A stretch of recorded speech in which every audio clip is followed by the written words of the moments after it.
Today, on International Women's Day, I had the pleasure of interviewing one of my favourite doms and people on the BDSM scene, Mistress Megara Furie. Owner of one of Scotland and Glasgow's greatest dungeons, the Auld School, here we talk about her inspirations, what superpower she would love to have, and what advice she would give to her 16-year-old self. Hello Megara, so nice to see you and interview you. So as it's International Women's Day, first question, are there any women that inspire you? It can be anyone, dead or alive, family, celebrities, whoever. I would say probably my gran. She's great. She's dead now, but she was in her time. Yeah. Like, she was a great lady, very strong and very just looked after her family, raised a lot of children like on her own basically, and she was just very caring and very nice. So yeah, she definitely inspires me. Mary Black, the MP for SNP. Oh yeah. That's a young one, isn't it? Yeah. She's hilarious. She was in Parliament recently and she asked a question and one of the Tories came back with an answer, and while she was answering her, the camera cut to Mary Black and she was just mouthing, "You're talking shite, hen." Oh, I saw that this morning actually on Twitter. So yeah, I like her, she's fun. I have to say, my gran's a bit my role model as well. Okay, it's well known that you, on Twitter or in real life, you're not afraid to speak your mind or tell someone to fuck off, which I love about you and I know many others do. Would you say that's a Scottish thing? I would say, yeah, I think it probably is partly a Scottish thing. Like we're very upfront people. We're very forthcoming, or we're not backwards and coming forward. So if someone's been a dick, then you just tell them you're being a dick. Yeah. But normally it can be taken quite jovially. So calling each other a cunt is just like the norm in Glasgow. It's a term of endearment. Telling people to fuck off or get to fuck, it can be used in a million different ways. So it can be like fuck off, as in I don't believe what you're saying to me, like that sounds far-fetched. Or it could be like a proper fuck off. It's a good cunt, like. Exactly, it's a good cunt. So it just depends on the context that you're using it. But yeah, there's only one word that I don't actually like, and that's the word bitch. Like I just can't stand it. Why? So, I think it stems from like watching hip hop movies or listening to hip hop music and stuff coming out when I was younger, and then it was women that were being called bitches. And like when I was younger, I read this rhyme and it was like, a bitch is a dog barks, trees have got bark, trees are nature, nature's beautiful, thanks for the compliment. Like that's what I used to say if somebody called you a bitch. But then it started becoming mainstream and a lot more derogatory, and I can remember even at that age thinking to myself, well, nobody better call me bitch. Right, yeah. And it's just always stuck with me that I don't like it. I that's the thing, I don't like some words, but I think a lot of people hate the word cunt, but I love it. I use same. it all the time in as many different ranges of conversation as possible. Right, now I know that you studied geology before you became a pro dom. Was there ever any other route or occupation that you seriously thought about doing?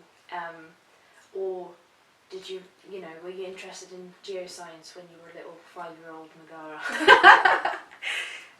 When I was younger, I kind of wanted to be a vet, and we had this shelter out the back garden, and it was like an old bomb shelter thing that had been there since the 30s. So I used to get dolls, and I got my mum to put a carpet in the little hut thing so that I could use it as a doll's hospital. Aww. But there was no windows in it, so it was quite cold and it used to get quite rainy, but I still had all the little beds and stuff like laid out for all the little dolls to sit in. It was little teddies and things, but because they were all intact, I had to break them first before I could fix them. Right. So I'd go about just like cutting wee things into my teddies and going, oh, I need to fix you, and then sewing them back up. It's a bit sick, I suppose, but yeah. So I wanted to do something along those lines, but I guess through school, science was always my thing. But this job was good because I get to apply a lot of the knowledge that I learned in science. So for example, maybe planning a session or coming up with like kind of convoluted games to play and mind games, then I can use that kind of scientific thinking to set up little experiments or add things into predicament play. So you've got, because in science all you're doing is working you'll have a question and then you'll work towards a certain outcome, and you'll use different techniques to maybe discount or include certain things into your conclusion, and then you can either prove or disprove a hypothesis or theory. So that's the way I kind of conduct sessions as well sometimes. So I don't usually ever ask kind of anyone about how they got into domming, but I found that really interesting there. So how did you actually get into it initially after you kind of graduated? Did you start before you graduated, or? Yeah, I was a dancer before, so Oh, right, okay. I worked in a few different clubs. I worked in Seventh Heaven in Glasgow, Blue Velvet, and For Your Eyes Only in Newcastle. Oh, of course, Blue Velvet, you said about that earlier, yeah. Yeah, I worked in America, I worked in Spain, Oh, right, I worked okay. in Ibiza. I worked in a few different places and I really enjoyed it, and it was good fun.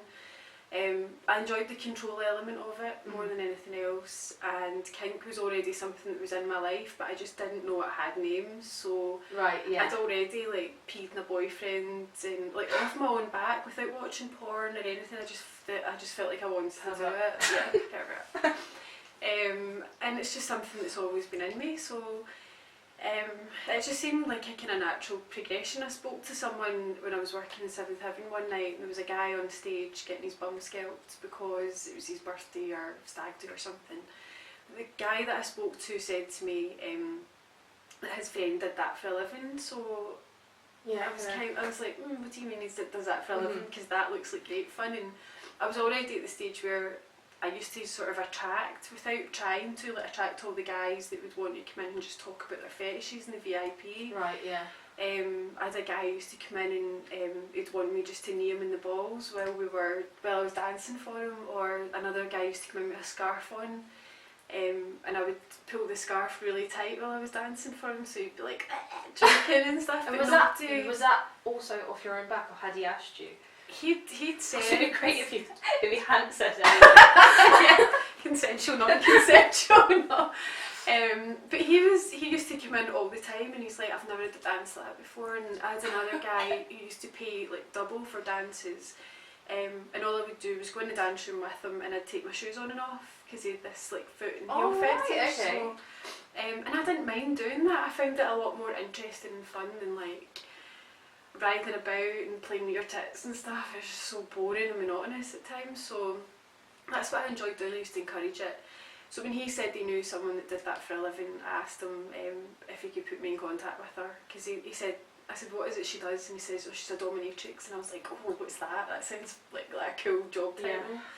Yeah. At the time I was already at uni anyway, so so I carried on. I was doing uni, I carried on dancing for the first little bit, and then I thought, I don't want to bump into any clients because that will ruin the whole like dog sub thing when I'm then in that kind of role. So I contacted her. It was Mistress Lilith in Glasgow. Yeah. And I went up and did a session with her. And it was more like a training type thing. So she had a sub in and she says, right, you need to do this, that and the next thing with them. And I says, right, okay. So I tried it out. And when I did it, I just thought, like, It's definitely for you. this is for me, like, this is so much fun. And after the session, she even turned around and said to me, like, she went, you're going to be fine, like, just start booking guys in, like, you're cool. So, I mean, she provides a lot of advice and things, but a lot of the technical stuff, so like needles and aseptic technique and hygiene thing, I already knew from working in forensics when I left school. So I'd worked in a lab for over a year. Oh, cool. And you're dealing with really high risk samples, so you've got like Hep C, Hep B, things like HIV positive organs and things, so you've got to be very, very careful and make sure you don't cross contaminate things. So Great. So you've got a lot of things. Yeah. So obviously, and now you're a great dom because you know everything. yeah. Excellent. Everything. Well, you know what I mean. You've got the what you're saying about science, and then also Hep C. Okay. If you could have any superpower, what would it be and why? Superpowers. Okay. I would say the superpower that no one can lie to me ever. Oh, that's a good one. That's a really good one. If I had, for example, a findom client and I said to them, What's your pin? yeah, what's your PIN number? And they just give me it, like, or how much money have you got?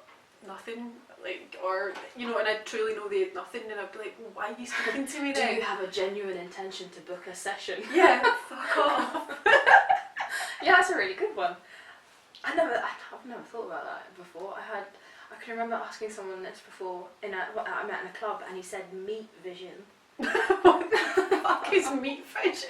Well, it's just like, instead of heat vision, instead of being able to burn people, you could just like look at someone and there'd be loads of bacon there.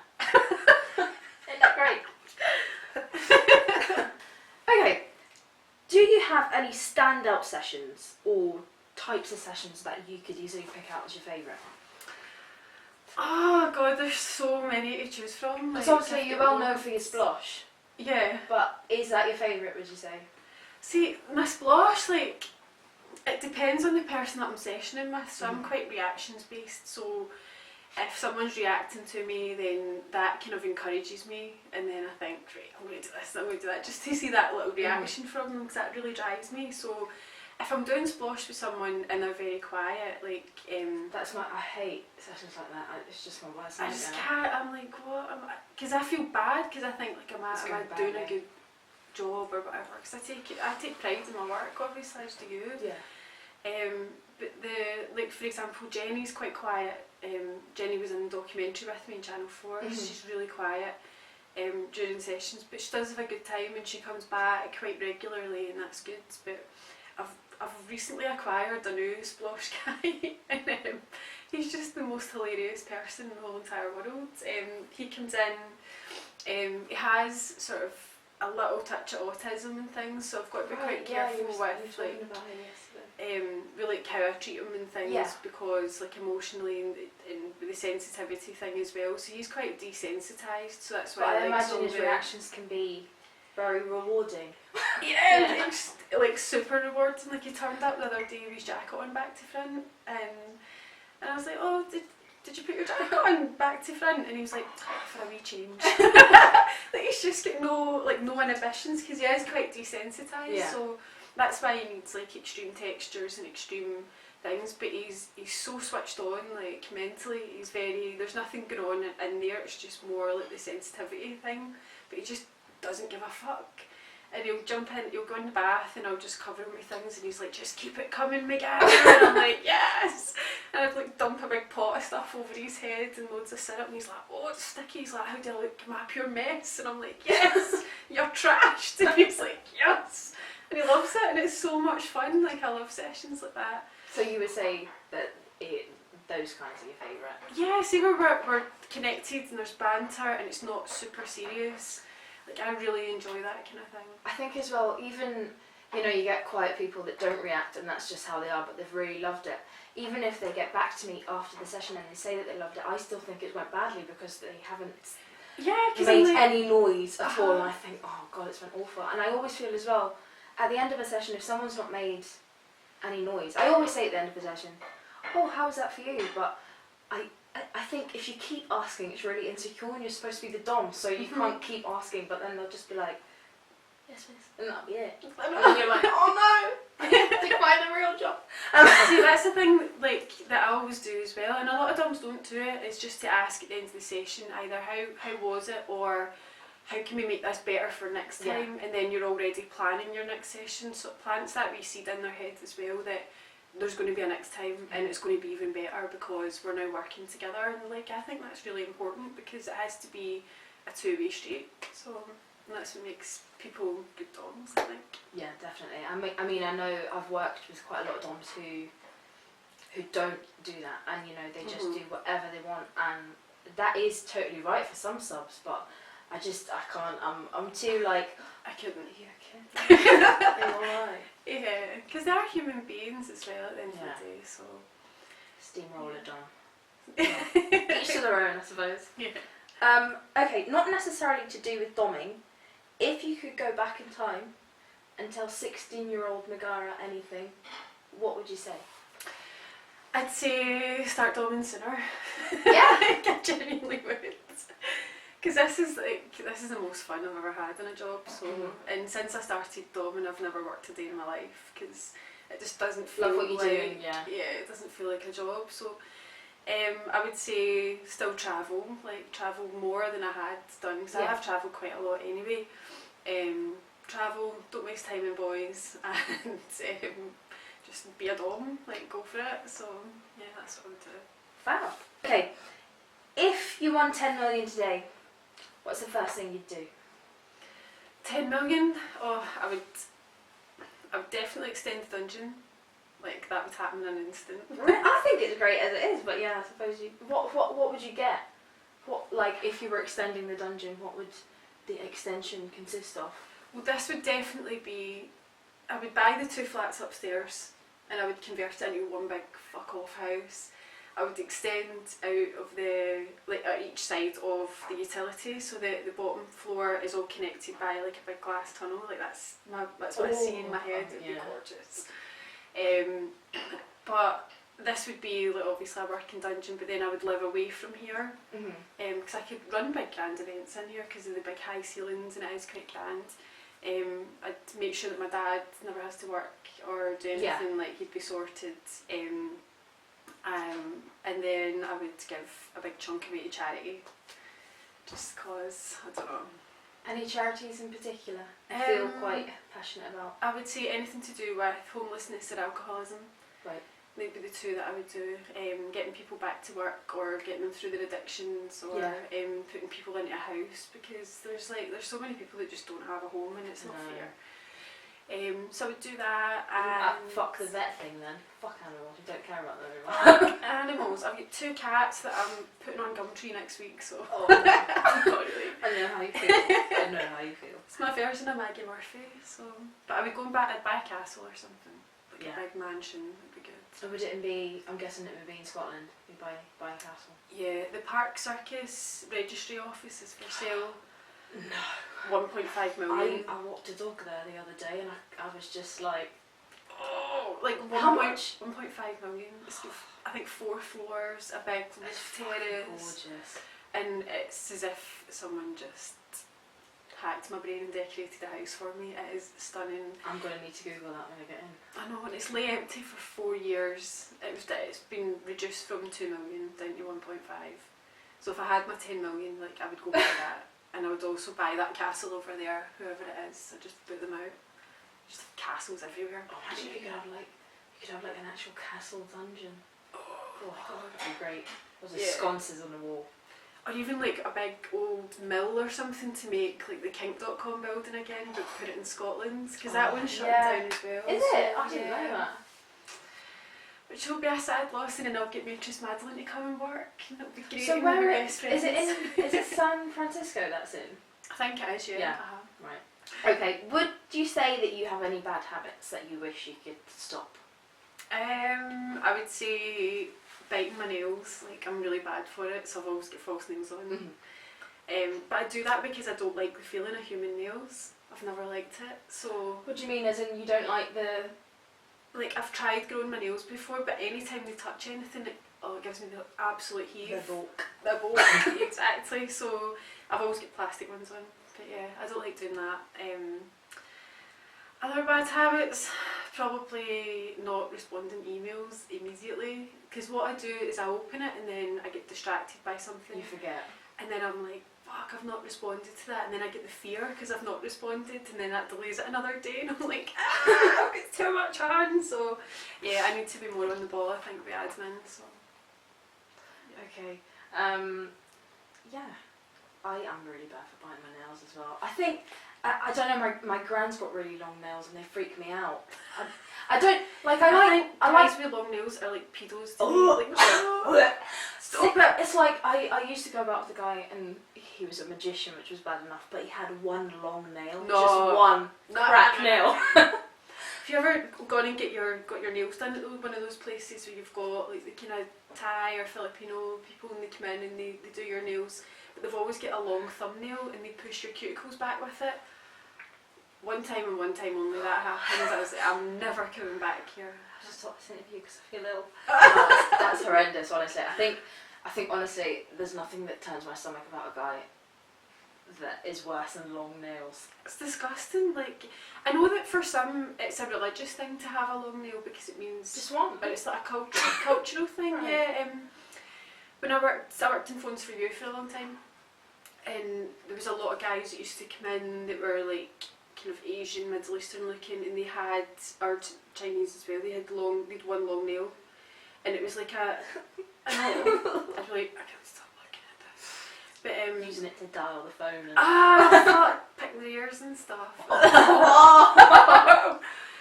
But they used to grow it because it was a sign of wealth, because they didn't do like manual labour because they had this long nail. That makes sense. So it was like a sign of wealth. But I'd rather have a poor guy than a guy with like fucking long then again, nails. you think, right, so you've got long nails, which is disgusting, but you know those hands that you get, and it's guys, and the nails like that little, and it's just like no, right embedded in the finger. and fuck with that. Like, how does that even happen? I've got no idea. Because that's not. It doesn't look like an actual hand. I don't. It's like the tiniest like little. stumps with tiny little nails. And then there's a big massive bit at the top, and you think, it's just. You never see that on women though. Gross as fuck. Yeah, it's just awful. It's so gross. Okay, moving on from the horrendous nail chat. What is your best childhood memory? Best childhood memory. I've got quite a few actually. Hanging about with my friend Emma, we used to go on adventures, and we still speak now, like we've been friends since, playgroup or something. But I remember us jumping about and going on adventures, and we'd watched Stand By Me, that movie where there's a dead body and all that. And she was like, I know where there's a dead body, so I was like, let's go find it. So we went on this adventure. And this was last week? Yeah, but we were very little, so we went looking for this dead body, and we found this like kind of field thing, because we lived out in the kind of suburbs, so there was a lot of fields and stuff around. We used to go horse riding together and all that. But we found this like abandoned ground thing, so we broke into the fence, and then we ran in, and there was all these big red ash like piles. So we were like running up one side and then scooting right down the bottom, and we did that a few times, and then at the last one, Emma's feet went into this big puddle, and she was just like covered, all splashed everywhere and things. I managed to like slide down the side and avoid it, but she came out the puddle and she was like, because there was like a slug thing stuck to her leg, and she was like, it's leeches, and I was like, it's not leech, flicking it off and stuff. But we used to do daft things like that, and in her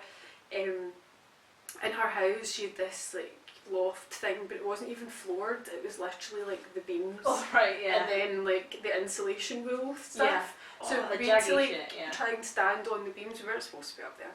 But we used to go up there and we'd sit and do colouring in books and make like, you know, those Mr. Frosty thing. I've So we used to sit with that, and we'd like sitting there getting high on sugar and doing our colouring books and talking about horses and stuff. Well, the thing is, I always think it's such a shame now, because like my niece and nephew have both got like computers, and they're like 9.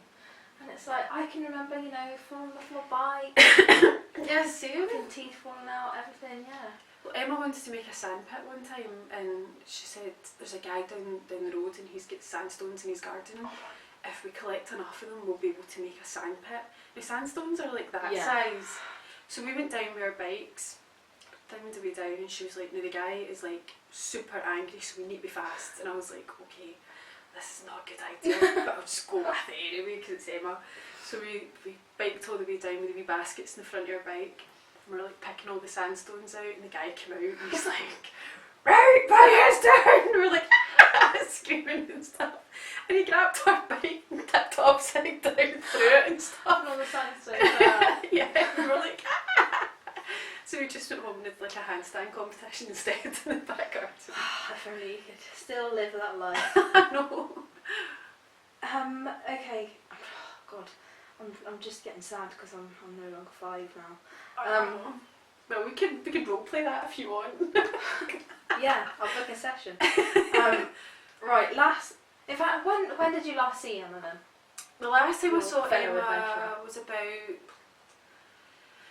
3 or 4 years ago. It's been a wee while, but we're still in touch on Facebook and things. But she's a dog breeder. She's got horses. She runs a business and she's got her kids and stuff. So she's very, very busy. And then I've got downstairs to deal with. I've got my dad upstairs to look after. But you'll always have the sandstone memories. Well, always have the sandstone memories, exactly. Excellent. Right, last question. It's a boring one, I'm afraid. If you had to give one piece of advice to young women starting doming now, what would it be? I would say prepare yourself for a lot of hard work before you even get to session, because it's not what it's cracked up to be. It's not a case of you just put a wee online profile up and people will flock to you. Like, you've got to have a presence. People that are worth their salt won't come and see a dom unless they know that that person's legit, and the only way to build your reputation is by putting in that hard work.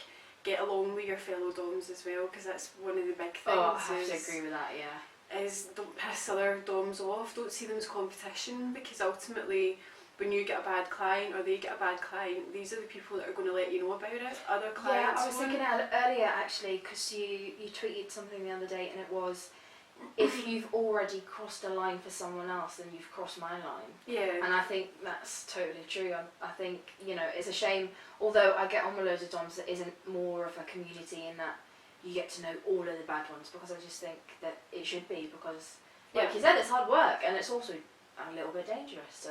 Of course, and that's why you have to look after each other and share, and even just sharing best practice and new things that you've learned and things. It enriches the community as a whole, and there needs to be more acceptance, even just within the kink community for each other. And also try and cut some of the kink snobbery out that puts the vanilla people off from even entering into it, because it's daunting and it's terrifying and scary. I think as well, there's been a few times I've been online and I'll see maybe a new dom and she's got a picture up, and you know, there's whip marks all up the back, and you know, the kidneys have been pummeled to shit, and you just, I always think, if that had been me, you know, 4 years ago, I wish someone would, you know, message me and let me know, oh, maybe give that a miss. Exactly. You know, and another thing that really annoys me, and maybe it shouldn't, but like all the kind of the findoms, I don't get annoyed by findoms, but it's just, this is the only kind of people that I've seen do it so far, but like, you know, they put super glue in the lock of chastity device, and they're like, yeah, it's just fucking mental. And they're like, now you can never get out. Oh my god. And I just hate that. I'm like, oh, come on. Like, you know nothing of, like, oh, it's just, it just drives me insane. What if something happens, like, they take a knock to their balls, and then it's, and then they have to go to the emergency department. That's just embarrassing for everyone. Of course. So I think there should be a kind of, you know, a community in which you can actually say, you know what, you know, message them on the sly and say, I saw your picture earlier, maybe, you know, do that differently. Not as in everyone has different ways to do things, but I just mean like for safety reasons, you know, I hate seeing things like that. And I mean, there's enough literature out there that any starting dom would be able to, should be going out and reading things and learning things and asking questions and asking other doms, like, am I doing this right? Because I don't want to hurt anyone. So, and that's just being responsible. I think I always remember when I first started and when I first got Twitter, there was a tweet, and it was a guy who had went to a dom. It wasn't in Glasgow or anything, it was down south, and he got 3rd-degree burns because she poured candle wax on it, but it was like the kind of plasticky candles that you get, and it wasn't, you know, not, I mean, you can use candles that aren't necessarily BDSM, but I just think, you if know, you're doing that, it needs to be tiny drips from a height, so Yeah, that you're not, he like, it's was typically listed everywhere. There's pictures all over the internet, and I can just remember thinking, oh fucking hell. But no, I think there is kind of like quite open now. I think doms do chat, but I can remember when I started that the first kind of few people who I contacted about being a dom were just horrendous. They were really horrible to me, and I know other people as well have said that nobody would give you a hand, you know, because you'd email and they'd tell you to fuck off. See, I'm reluctant now because I've had so many people come through that either take the knowledge and just disappear with it after a couple of months and set up their own place and think I'm this great dom, and I'm like, you're not really, like, you've come from like little to no education, you've hardly listened to a word that I've said to you, but you now think that you're qualified to go and set up your own dungeon. Like, no, I don't think so. I know. There's that. There's also the people that say, I really, really want to do this. I know how much work it is, and I'm prepared for it. And I say, I ask them questions. I ask them, why do you want to do this? What do you think about men? Because I don't want any man haters downstairs. You need to live so everything about important. them. I'll ask them things like, so are you prepared that at some point people might find out? And you might be outed, like, how do you feel about that? And they're like, oh, it's totally fine, and I'm like, okay. And then I'll ask them, like, are you prepared to do all the admin, the advertising, your accounts, do your tax return, do all these things? And I list all the things, and I give them, like, a big list, and I'm like, if you're prepared to do all of that, to get your own business in, because you're self-employed, I'm not your employer. Yeah. I'm basically just someone that you'll come to for guidance, and I'll ask them all of that, and then they say yes, I'll do this, and then it's like they begin the process and then they just fall off the end, and I'm like, well, I'm glad I didn't waste my time there. Or like, I'll do a training session with them, so I'm giving up my time to train them, and they come in and we'll maybe do a couple of photos, and I'll say, well, this will be good because it'll get you started for Twitter, and it's good to have photos up. You'll put them up, and then they'll be like, oh, you need to take that down because this person might find out, and that person, and I'm like, oh, really? well, why are you doing this? Because because people will find out, like, it's just one of those things. So unless you're prepared to just cut your head out of every photo, but there'll be something that is a distinguishing mark, and that's just ludicrous. Because I think now and again I'll maybe, I'll say, okay, I'll take you on, but then even though you tell them it's hard work, you need to do this, that, are you going to do your own tax, are you going to, keep up to date with all your receipts, and just all the kind of boring shit, and they're like, yeah, but then they still think it's so easy. And also, not necessarily all new DOMs, but I've found that there's kind of like a little generation of DOMs, and because of the internet, they think that it is actually just a man-hating thing. And you treat them like shit, and it's not, there's no aftercare, and that's so damaging. You hear about things like that, it's just mental. Hi Nips, just want to be involved. Hello. Hi. Yeah, I totally agree. There's there's a lot of sort of pop-up DOMs that just jump into it, make a little bit of money, and then another job comes along, or they get a boyfriend, and the boyfriend's like, I'm not happy with this, and like, I've always put this first. So any guy that's said to me, like, I'd rather you gave up doming, they're the first thing out the door, like, cheerio, you're not paying my bills, and you're not giving me the lifestyle I've got. So I'd never give it up for a guy. I'll give it up when I'm ready to give it up, but I don't see that happening for a long time. So no, of course not. Your wee chubstar belly. Anyway, that is the end of my questions, but thank you so much for... Thank you for coming along. No problem. That's been completely fascinating, actually. I think that's my favourite interview so far. Yay!